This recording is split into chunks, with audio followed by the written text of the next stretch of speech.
ፊልማችንም የሚጀምረው ከእንቅልፏ መነሳት የተገለበጠ መኪና ጎትቶ እንደማንሳት የሚከብዳት ሉካ የተባለች ሴትን እያየን ነው። ጆን የተባለ ጎረቤቷ እየደወለላት አረ ሰዓት ደርሷል ትምህርት ቤት እንሂድ ይላታል። እሷም ከተኛችበት ተደናብራ ተነስታ ቁርሷን እንኳን ሳትበላ ሮጣ ወጣች ከቤት። እናቷም ጉድጓድ ውስጥ እንደሚያድግ ቡችላ ከላይ ሆና ምግቧን ቋጥራ ላከችላት። ሲደውልላት የነበረው የልጅነት አብሮ አደግ ጓደኛዋ ጆን በሯ ላይ ቆሞ ነበር። ሉካና ጆን ከህፃንነታቸው ጀምሮ አብረው ያደጉ ጎረቤታሞች ናቸው። እሷ እሱን በማሰቃየት መዝናናት ትወዳለች። አሁን አድገው እንኳን ሳይጠናኑ እንደተጋቡ አዲስ ባልና ሚስቶች ጭቅጭቅ ብቻ ነው የሚያውቁት በየደቂቃው። የሚማሩትም ተመሳሳይ ትምህርት ቤት ነው። አንድ ክፍል ውስጥ ነው የሚማሩት። እሱ የሙዚቃ ባንድ ውስጥ ድምፃዊ ነው። አንድ ቀን ዘፈኑን እየተለማመደ ሲሄድ እሷም አብረው እየዘፈነች ይሄዱ ሌላ የሱ የሙዚቃ ባንድ ውስጥ የምትሰራ ሜሪ የምትባል ሴት መጣች። ሜሪ ሁሉንም ወንድ በውበቷ የምታፈዝ የትምህርት ቤቱ ቆንጆ ሴት ናት። ልክ እሷ ስትመጣ ወንዶች ሁሉ አበባ እንዳየንብ በስስት ነው የሚመለከቷት። ከጆን ውጪ ሁሉም ተማሪዎች ይወዷታል። ጆን ግን እሷ ላይ ምንም የተለየ ውበት እንደማይታየው ነው ሁሌም የሚያወራው። በኋላ ሉካ ከአንዲት ጓደኛዋ ጋር ሆና ሙን የተባለች ሌላ ጓደኛቸውን ተደብቀው ያያታል። ሙን የተባለችው ጓደኛቸው ታዲያ ያፈቀረችው ልጅ ፍቅርሽን አልቀበል ብሏት እያለቀሰች ነበር። እሱም ፍቅረኛ አለኝ ባክሽ ብሎ ጥሏት ሄደ። ከሄደ በኋላ ግን ሉካና ጓደኛዋ ወደ ሙን ተጠግተው ሊያባብሏት ሲሉ እሷ ግን ያለቀሰችው ወዳው ሳይሆን ከዚህ በፊት የተበደረችው ብዙ ገንዘብ ስለነበረባት ያንን ገንዘብ እንዲተውላትና ርቋት እንዲሄድ በማሰብ የሰራችበት ድራማ መሆኑን ነገረቻቸው። ጓደኞቿም በሐሳቧ ተገረሙና የት አባቱ እያሉ እሷን ማበረታታት ጀመሩ። ከዛ ወጡና መንገድ ላይ እየሄዱ እያለ ከየት መጣ ያልተባለ ኳስ በድንገት መታቸውና የያዙት መጠጥ ተበተንና ተረጨባቸው ላያቸው ላይ። ይህንን ሁሉ ያደረገው ጆን ነበር። ሉካ ታዲያ ተናደደችና እሳት ለብሳ እሳት ጎርሳ አራስ ነብር መስላ ሄደችለት። በመስኮት በኩል ወደሱ ኳሱን መልሳ ስትወረውር ሮጦ መጣባትና ምን ታካብጃለሽ? የያዝሽው መጠጥ ላይሽ ላይ ተደፋብሽ እንጂ አሲድ የደፋውብሽ መሰልሽ እንዴ ሲላት ኡኡቴ ሲሉ ሰምታል። እንኳን አሲድ ልትደፋብኝ ይቅርና የቀዘቀዘ አልጫ ወጥ እንኳን እኔ ላይ ልትደፋ አትችልም አንተ ደፋር አይደለም ብላ አሽሟጠጠችበት። ከዛም የያዘችውን ጁስ ደፋችበትና አበሰበሰችው። እሱንም እንደተለመደው ጸባቸውን ጀመሩ ክፍል ውስጥ። ሌሎቹ ተማሪዎች ከበዋቸው በእነሱ ጸብ መደብ እየመደቡ ያፋጇቸዋል። የተመደበው ደግሞ በሳንዱች ነው። ጸጉር እየተያዙ መሬት እየተንደባለሉ ሲጣሉ ታዲያ ተማሪዎቹ እያፏጩ እየጮሁ ክፍሉን ከመማሪያነት ወደ መለስተኛ የቦክስ ሪንግ ለወጡት። ሁሉም ተማሪዎች አሁን ላለመጠየቅ ብለው ሮጠው ሲወጡ አንድ ተማሪ ግን በካርቶን የሞላ ቾክ ወደ ጣሪያው ወርውሮ እነሱን ሙሉ በሙሉ አበላሻቸው በከለር። በዚህ ጊዜ ሬይ የተባለ መልከ መልካም ገባና ቾኩን የያዘው ካርቶን እነሱ ላይ ከመውደቁ በፊት ጠለዘና አዳናቸው ሁለቱንም። ሉካ አሁን ሬይን ስታየው በመልኩ ተመስጣ ፈዛ ቀረችና በጣም ስለወደደችው ግጥም ገጠመችለት። ከአብሮ አደጌ ከሰፈሬ ልጅ ጋር በቀለም ተጨማልቄ እንደዚህ ስጣላ አንድ ቆንጆ መጣ ታይቶ ማይጠገብ ምርጥ እየሸበላ ምንም ይጣል የሌለው መላ አካሉ የሚበላ ስለዚህ ጸቡን አቁሜ ሄጄ ላጣጥመው እንደ ጎጃም ጠላ ብላ ምርጥ ግጥም ገጠመችለት። ከዛም ተነስታ ተጠጋችው። ውጭ ላይ ደግሞ የተጠለዘው ካርቶን ዘበኛውን መቶት መብረቅ የወደቀበት ይመስል አድኑኝ አድኑኝ እያለ ሲጮህ፣ ተማሪዎቹ ግን ጭራሽ ሊያድኑት ይቅርና ተጠግተው አብሮት ፎቶ ይነሳሉ። በተፈጠረው ትርምስ ጆን፣ ሉካ እና ሬይ ወደ ውጪ ተጠሩና ጥፋተኛ ተባሉ። ሁሉም ተጠሩና ከክፍል ውጪ ቆመው እንዲቀጡ ተደረጉ። ሉካ ግን ሬይ የተባለው ልጅ ልቧን ስለሰወረው እሱም ብቻ ነው የምታየው። በዛው ቀን ምሽት ታዲያ ጆን ወደነ ሉካ ቤት ሄዶ እራት እነሱ ቤት እየበላ እናየዋለን። አጎራረሱ እንኳን ትልቅ ከመሆኑ የተነሳ ያንን ጉርሻ እንደያዘ ወደ ባጃጅ ለመሄድ ቢሞክር እንኳን ባለባጃጁ ጉርሻውን ከላይ ጫኖ ነበር የሚለው። ከዛም ተቀምጠው እየተመገቡ ሉካ ጆንን ከአዲሱ ልጅ ከሬይ ጋር ማነጻጸር ጀመረችና ለጆን ያላት ስሜት በጣም ዝቅተኛ እየሆነ መጣ። አባቷም ቀጠልና ጆንን እንደዚህ አታፍጥጪበት፣ አንድ ቀን እኮ ልትጋቡ ትችላላችሁ ሲላት በዚህ ወሬ ተናዳ ተነስታ ሄደች ወደ መኝታ ቤት። በሌላ በኩል ደግሞ ሬይ የታመመች ውሻውን እያሳከማት ነበር። በተመሳሳይ እናቱ አሜሪካ ሆና በቪዲዮ ኮል እያወራችው ነው። በቀጣዩ ቀን ሉካ ለሬይ ስሜቱን ልትገልጽለት አሰበችና የምትወደውን ቀዝቃዛ መጠጥ ገዝታ ለሱ ልትሰጠው ሄደች። ገና ልትሰጠው ስትጠጋው ግን ሌሎች ሁለት ሴቶች ጣፋጭ ምግብ ሲሰጡት አይ እኔ ጣፋጭ ምግብ አልወድም ብሎ ሲመልስላቸው አይታ ውይ ሳልዋረድ ብላ ተመልሳ ሄደች። እሷም በዛው ምሽት ቤት ገብታ እናቷ አባቷ የሚወደውን ምግብ ስትሰጠው አየችና ጠየቀቻቸው። እናቴ ግን አባቴ የሚፈልገውን ምግብ እንኳን ሳይጠይቅሽ እንዴት አውቀሽ ነው የምትሰጪው አለቻት። ታናሽ ወንድሟ ሰማትና ያ የሆነው ምክንያቱም እነሱ ለረጅም ጊዜ አብሮ ስለቆዩ ነው አላት። በጊዜ ሂደት ሰዎች አብሮ ሲቆዩ አንደኛው የሚወደውንና የሚጠላውን ሌላኛው በደንብ ማወቅ ይጀምራል አላት። ከዛ በነጋታው ወደ ትምህርት ቤት ስትሄድ ከሬይ አጠገብ የሚቀመጠውን ተማሪ ቦታ ቀይረኝና ከሬይ አጠገብ ተነሳ፣ እኔ ደግሞ እሱ ጋር ልቀመጥ ብላ ጠየቀችው። እሱም ተረዳትና እሺ አላት ቶሎ። ከዛ ቀኑን ሙሉ ሬይ አጠገብ ተቀምጣ ስታፈጥበት ዋለች። አስተማሪው ግን ገባና ብላክቦርዱ እኮ የሬይ ፊት ላይ አይደለም ያለው፣ ወደዚህ ዙሪና አርፈሽ ትምህርትሽን ተከታተይ ብሎ አመነጫጨቃት። ምሳ ሰዓት ደረሰና የተቋጠረላቸውን ምግብ አውጥተው እንብላ ስትለው እሱ ግን እኔ የራሴ ሳንዱች ስላለኝ የራሴን በላለሁ አላት። የሆነ ቀን ሬይ ከውሻው ጋር ተቀምጦ በህፃንነቱ ፎቶ ያነሳትን ሴት እያየ ነበር ስልኩ ላይ። ህፃን እያለ ከእናቱ ጋር በመኪና እየሄዱ ጓደኛ የሚሆነውን ሰው በአይኑ ፈለግ ፈለግ እያደረገ እያለ በድንገት አንዲት ልጅን አይቶ ፎቶ አንስቷት ነበርና ያንን ፎቶ አሁን እስኪያድግ ድረስ በስልኩ ላይ ሴቭ አድርጎታል። ታዲያ በድንገት ሉካ ከየት መጣች ሳትባል አጠገቡ ስትከሰት ደንግጦ ሲያያት፣ እሷ ግን ውሻውን አይታ ደስ ብሏት ትነካካበታለች ውሻውን። ውሻው ቶሎ እሷን እንዴት እንደዚህ ዝም እንዳላት ገርሞታል። ምክንያቱም እንግዳ ሰው አያስጠጋም፣ ይጮህ ነበር ውሻው። በድንገት ውሻው በሰማይ ላይ እርግቦችን አየና ከሬይ እጅ አምልጦ እርግቦቹን ሲያሯሩጥ በመኪና ተጨፍልቆ ሊሞት ነበር። ግን ሉካ ሮጠችና አዳነችው። እግሯ ስለተጎዳ ሬይ ቶሎ አምቡላንስ ሊጠራላት ሲል ድንገት ግን ግንባሯ ላይ ያለውን ጠባሳ ተመለከተ። በሐሳብ ወደ ኋላ ተመለሰና በሁለት ህፃናት ስለተፈነከተች የልጅነት ጓደኛው ሐሳብ አሰበ።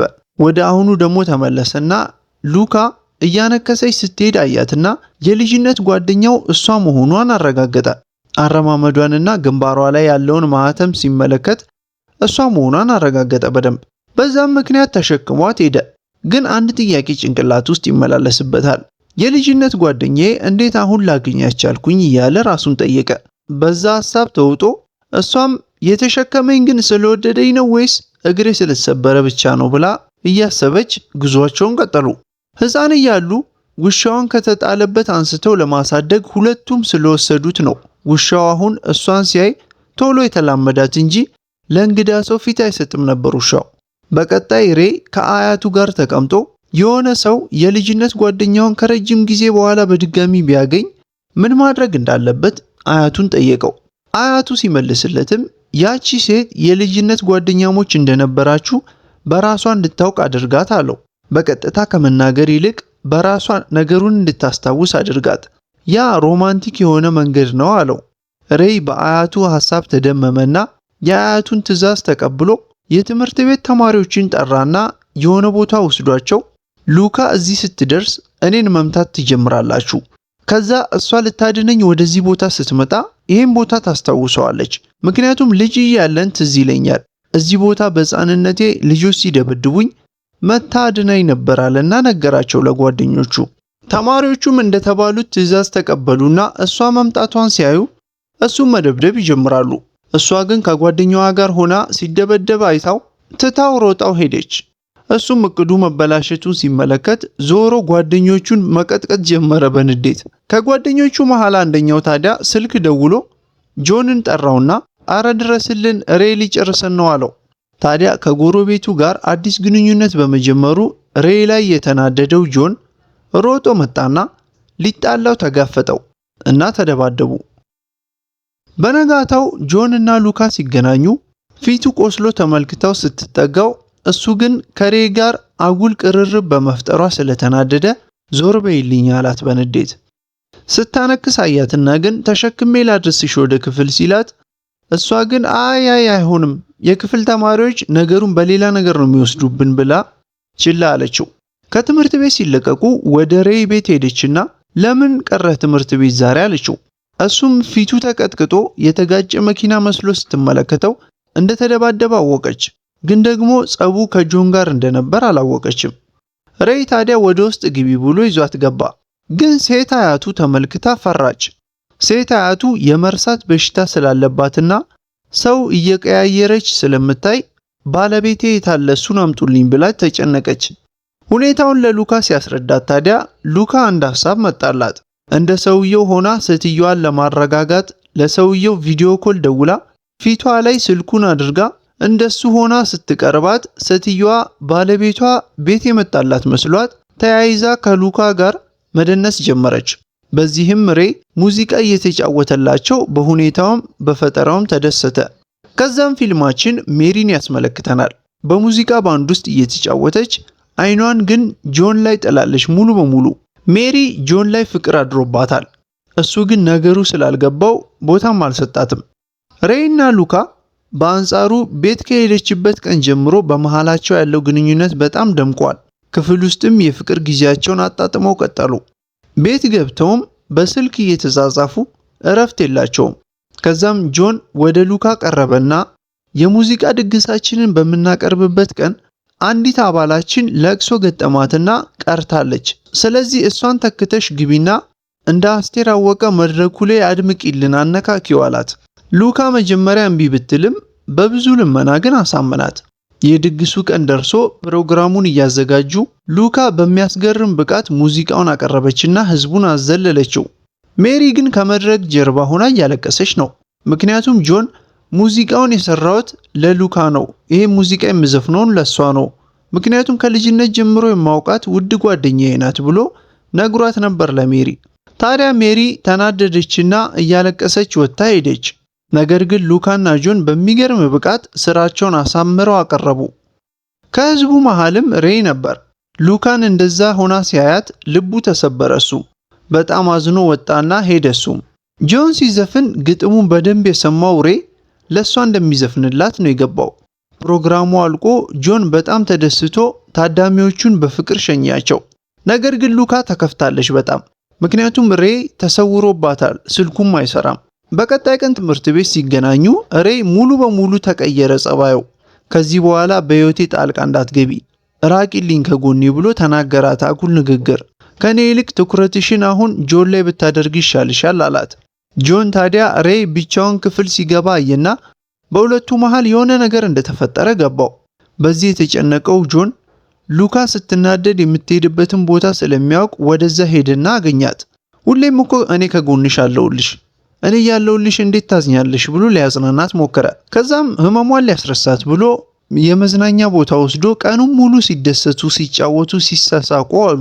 በኋላ ግን ሲጨርሱ ለሬይ ያላት ነገር ትውስ ሲላት በድጋሚ እያለቀሰች ራሷን መጠየቅ ጀመረች። የማይወደኝ ከሆነ ታዲያ ለምን ከኔ ጋር ጊዜ ለማሳለፍ ወሰነ አለች። በስተመጨረሻ እንደማይታወቅ ሰው እንዲህ ሊገፋኝ ነው እንዴ ያንን ሁሉ ነገር ያስለመደኝ ብላ እያለቀሰች ሐዘኗን ገለጸች። በዛ አጋጣሚ ታዲያ ጆን ለሷ ያለውን ትክክለኛ የፍቅር ስሜት ለመግለጽ ጊዜው አሁን መሆኑን ተረዳ።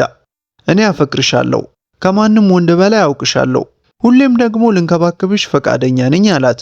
ነገር ግን ይሄን ሁሉ ሲለፈልፍ እሷ ግን ተኝታ ስለነበር ምንም ነገር አልሰማችውም ነበር። በኋላ ግን ቆየችና ከእንቅልፏ የነቃች በማስመሰል ወደ ውጭ ወጣች። ያለውን ነገር በሙሉ ጥንቅቅ አድርጋ ሰምታ ነበር። ነገር ግን ምላሽ ብሰጠው በመልሴ ልቡ ይሰበራል፣ ያዝንብኛል በማለት ነበር ላለመመለስ የፈለገችው። ቤት ገብታ አኩርፋ ምግብ እየበላች ቤተሰቧን ጥያቄ ጠየቀቻቸው።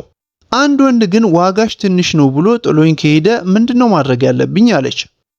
እናቷም ልጇን ስታበረታታት አራጦስሽን ይዞት ይሂድ፣ ራስሽን ብቻ ነው ማመን ያለብሽ፣ የሌሎች ሰዎች ቃል ያንቺን ዋጋ አይገልጸውም፣ አንድ ቀን ደግሞ በማንነትሽ ብቻ የሚቀበልሽ የሚወድሽ ምርጥ ሌላ ሰው ታገኛለሽ አለቻት። በቀጣዩ ቀን ሉካ ደካማ ውጤት በማምጣቷ መምህሩ ደደብ ብሎ ሲሰድባት ሬይ ተናደደና አስተማሪውን እንዴት እንዲህ ብለህ ትናገራታለህ? ስነ ስርዓት የለም እንዴ ብሎ ጮኸበት። አሁኑኑ ይቅርታ ካልጠየካት በእኔና ባንተ መሃል ትልቅ ችግር ይፈጠራል ብሎ አስጠነቀቀው። መምህሩ ግን ተበሳጨና አንተ ደግሞ ማን ስለሆንክ ነው ለሷ ጠበቃ የምትቆመው አለው። እሷን የሚያስጨንቃት ነገር ሁሉ እኔን የሚያስጨንቀኛል ብሎ ሬይ መለሰለት። ተማሪዎቹ ሬይ ለሉካ እንደዚህ ተጨንቆ ፍቅሩን ማሳየቱ አስገረማቸው በጣም።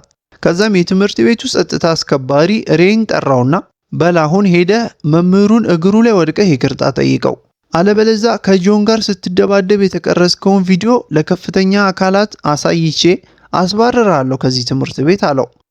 ሬይ ግን በጭራሽ ይቅርታ አልጠይቅም፣ ምንም ጥፋት አላጠፋውም እኔ አለ። ጸጥታ አስከባሪው ሰማና ጥሩ እንግዲያውስ እንደዛ ከሆነ ጆንን ጠራዋለሁ እንደ ደበደብከውም ይመሰክርብሃል ሲለው፣ ጆን ግን ተጠርቶ ሲመጣ በሚያስገርም ሁኔታ ግጭቱ የተከሰተው ከባድ ነገር ተፈጥሮ ሳይሆን ጓደኛ ስለሆንን የፍቅር ጸብ ብቻ ነው ብሎ ሬይን ተከላከለው። በዛም ተናዶ ሰውየው ሁለቱንም አጉል ቅጣት ቀጣቸው። ቀን ሙሉ ብስክሌት እያስከረከሩ እየዋሉ ትንፋሻቸው እስኪያጥር ድረስ እንዲደክማቸው አደረጋቸው። ታዲያ በዛው ምሽት ሬይ ውሻውን ይዞ እየሄደ ያለ መንገድ ላይ ሉካ ሰፈራቸው መጣችና ኬክ ይዛለት መጣ ሰጠችው። ልደቱ ስለነበረ ስጦታ መሆኑ ነው። ከዛም ኬኩን ተቀብሏት ደስ ብሏቸው እያከበሩ እያሉ ውሻው ግን ልደት ሲከበር አይወድም መሰለኝ በድንገት ታመመ። እነሱም ደንግጠው በዝናብ ከአንዱ ክሊኒክ ወደ ሌላኛው ክሊኒክ እየተሯሯጡ ሕክምና ፈለጉለት። መላ ሲያጡ ግን ሉካ ለጆን ደወለች መፍትሄ እንዲፈልግላቸው። እሱም የሚያውቀው አንድ የውሻ ሐኪም ነበርና ወደዛ ተሯሩጦ ሄዱ ለሶስት። በሚያሳዝን ሁኔታ ግን እዛ ሲደርሱ ውሻው ሞተባቸው። በውሻው ሞት ሬይ ልቡ ተሰብሮ አቀርቅሮ ማልቀስ ጀመረ። ሉካም አጠገቡ ሆና ስታጽናናው አለች። ከዛ በኋላ ሬይ ቤት ሲመለስ እናቱ ከአሜሪካ መጣ ቤት ነበረችና አንተንም ወደ አሜሪካ ልወስድ ነው የመጣሁት አለችው። በነገሩ በጭራሽ ያልተስማማው ሬይ ግን ካንቺ ጋር ወደ አሜሪካ ቢሄድ እንኳን የግዴታ አያቶቼም አብሮኝ መሄድ አለባቸው አላት። በነጋታው ሉካን አገኛትና ወደ አሜሪካ ሊሄድ ይችላለሁ ሲላት እያለቀሰች እባክህ እንዳትሄድ ጥለኸኝ ብላ ለመነችው። ነገር ግን የቤተሰብ ጉዳይ ሆኖበትና ወደ እናት ሀገር አሜሪካ ጠቅልሎ ሄደ። ከዛች ቀን ጀምራ ልቧ በሱ ፍቅር ቢጎዳም በየቀኑ ግን ከሱ ጋር በስልክ ማውራታቸውን ቀጠሉ። አመታት አለፉ። ሁሌ በየቀኑ በስልክ ቪዲዮ ያወራሉ። ከጊዜያት በኋላ ሉካ ተመረቀችና ምርጥ ዲዛይነር ሆነች። ነገር ግን ከነዚህ ሁሉ አመታት በኋላ እንኳን ደስታ እንደ ሰማይ ራቃት። ፍቅሯን ከሬይ ጋር ማጣጣም ባለመቻሏ ምንም ደስታ ተሰምቷት አያውቅም። አንድ ቀን የድሮ ጓደኛቸው ስትሞሸር ሬይ ይመጣል ብላ ጠብቃ ነበር። ነገር ግን አልመጣም። በዛ ቀንም በስተመጨረሻም በሱ ተስፋ ቆረጠች። ሁሉንም ነገር ለመቀበልና ሁሉንም ነገር ረስታ አዲስ ህይወት በመጀመር ወደፊት ለመቀጠል አሰበች። ነገር ግን በዛ አጋጣሚ ሬይ ድንገት ከአሜሪካ ተመለሰ። አሁን በቋሚነት ከአሜሪካ ጠቅልሎ እንደተመለሰ ነግሯት ከዚህ በኋላ ጸጉርሽን ቆጥሬ ሲጨርስ ብቻ ነው የምለይሽ አላት። ያም ማለት መቼም አልለይሽም ብሎ ቃሉን ሰጣት። አሁን ልቧ በሐሴት ተሞላ። ደስ ብሏት ተቀበለችውና ለመጋባትም ወሰኑ። ምርጡ ፊልማችንም በዚሁ ይጠናቀቃል። እስከ መጨረሻው ድረስ ስለተከታተላችሁኝ ከልብ ያመሰግናለሁ። ቻናሉን ሰብስክራይብ በማድረግ ደግሞ ቤተሰባችን ሁኑና ምርጥ ፊልምን ከኛ ታገኛላችሁ።